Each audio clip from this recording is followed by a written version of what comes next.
Hey everyone! Okay, get ready, because today we are going to visually unpack a completely wild geopolitical puzzle.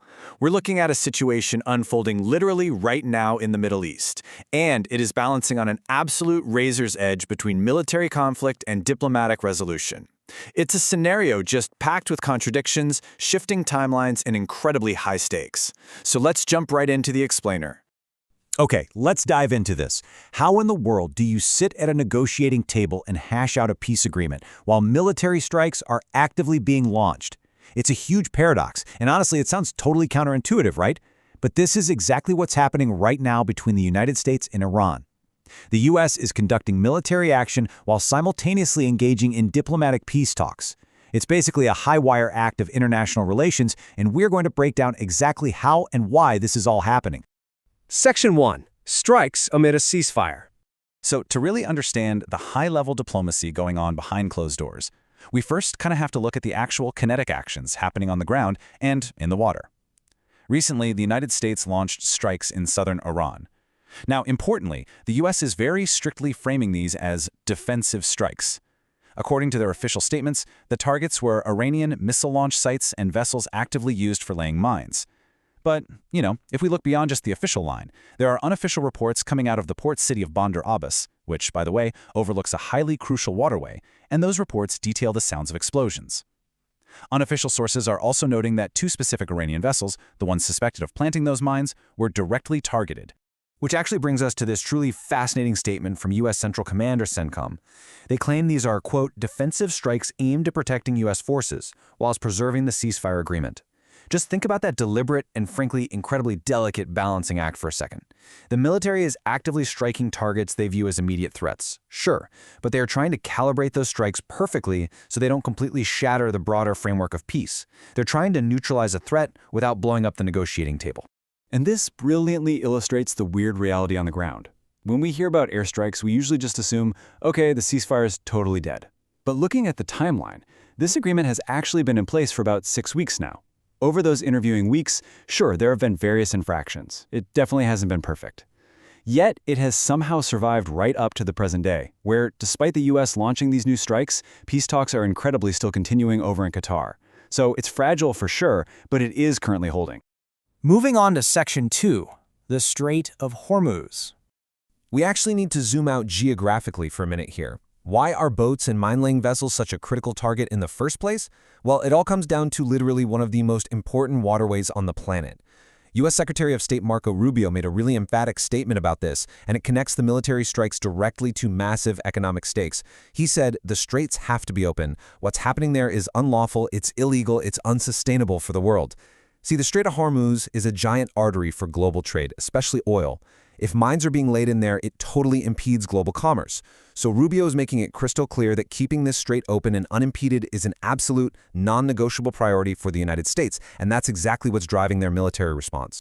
And to understand just how high the stakes really are in this waterway, just look at the stances on a proposed tolling system in the Strait of Hormuz. This is one of those super rare moments of almost total international consensus. According to Rubio, absolutely no country wants this tolling system except the Iranian regime itself. Think about that. The United States, Russia, China, major global powers that practically never see eye to eye on anything are all completely against it. It's totally unacceptable to the international community, which just adds massive global pressure to get this specific choke point resolved immediately. All right, Section 3. Mixed messages on diplomacy. So, we've seen the military action and the massive economic stakes out on the water. Now, let's pivot right back to the negotiating table, because despite those explosions near Bandar Abbas, the diplomatic scene is still very much alive.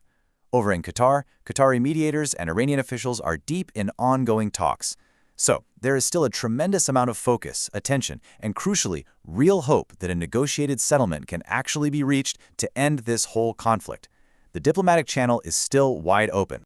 Now, what's really fascinating here is just how quickly the diplomatic expectations are shifting in real time. Secretary of State Marco Rubio initially came out and stated an agreement could be reached within the day, which is an incredibly tight, highly optimistic timeline. But shortly after that, he sort of backed off that time frame, revising it to a matter of days, citing that there was a lot of complex language that still needed to be finessed.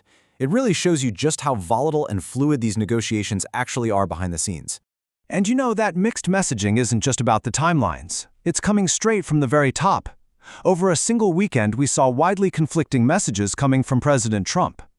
On the one hand, he made a point of saying the two sides were close to reaching an agreement, which obviously signals imminent success. But then on the other hand, he simultaneously stated he was actually urging his negotiators to take their time.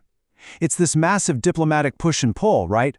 Rushing forward while simultaneously hitting the brakes. Which brings us to Section 4, the election ticking clock. So why the push and pull? Why these sudden rush timelines? Well, to understand the impatience at the negotiating table, we really have to pull back the curtain on domestic politics. Despite the mixed messages and the urging to take their time, correspondent David Willis notes a highly crucial dynamic here. Of the two sides sitting at that table, the United States is actually the party most hungry for an agreement. The administration has made absolutely no secret of its impatience. They want a deal, and they want it soon. So, the absolutely crucial point boils down to this: 5. That is the exact number of months left until the upcoming elections in the United States. That single digit is acting as a massive, echoing, ticking clock hanging right over the entire negotiation process in Qatar. Let's connect all the dots here. The political stakes in Washington are just immense right now. With those elections arriving in just over 5 months, the current Republican Party's majority is reportedly in peril. And that domestic political pressure, it's a massive engine driving the administration's urgency.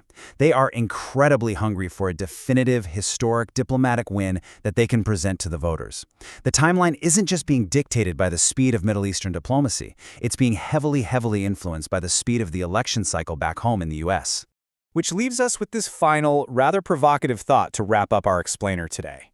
We've got this incredibly fragile 6-week ceasefire that is somehow surviving despite active, quote-unquote, defensive airstrikes. We have highly crucial global waterways at stake. And we have massive domestic political deadlines in the U.S. acting as a pressure cooker on the whole thing. So, what does this all mean? Will that ticking political clock actually accelerate a lasting historic peace deal? Or will those kinetic strikes on the ground ultimately shatter a fragile 6-week ceasefire before the ink can even dry? It's a truly wild situation where history is quite literally being written in real time. Thank you so much for joining me to unpack it all today, and definitely keep your eyes on the headlines.